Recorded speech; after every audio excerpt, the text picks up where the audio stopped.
జై తెలంగాణ.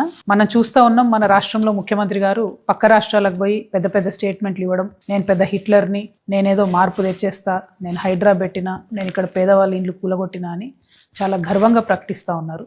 ఇది దారుణం. ఇటువంటి నాయకులు ఇంతవరకు తెలంగాణ ఎప్పుడు చూడలేదు.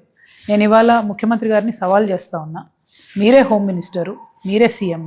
ప్రతిరోజు ఒక చిన్న పాప, ప్రతిరోజు ఒక బాబు, ప్రతిరోజు ఒక మహిళ ఏదో ఒక విషాద సంఘటన చూడకుండా తెలంగాణ ఉండలేదు. ఇవాళ ఏ రిపోర్ట్ చూసినా కూడా 5 మంది చిన్నపిల్లల్ని మొలెస్ట్ చేస్తూ ఉన్నారు, చంపేసేటటువంటి ప్రయత్నం చేస్తూ ఉన్నారు. 5 POCSO cases per day or being reported from Telangana.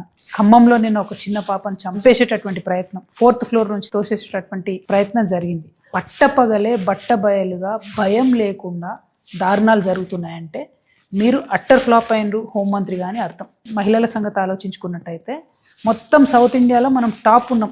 ప్రతిరోజు 67 మంది మహిళల మీద ఏదో రకమైనటువంటి హింస జరుగుతూ ఉంది. చిన్నపిల్లల మీద, మహిళల మీద జరిగే హింసలో మాత్రం టాప్ 10, టాప్ 5లో మన దేశంలో ఉన్నామంటే ఇది సిగ్గుచేటు. హోంమంత్రిగా ఉన్నటువంటి మీరు తక్షణమే రివ్యూ చేయాలి. ఇది చాలా సీరియస్ ఇష్యూ. ఒక పెద్దన్నగా ఉండాల్సినటువంటి మీరు చిన్నపిల్లల్ని, మహిళల్ని పట్టించుకోకపోతే తీవ్రమైనటువంటి తిరుగుబాటు మహిళలలో వస్తుంది.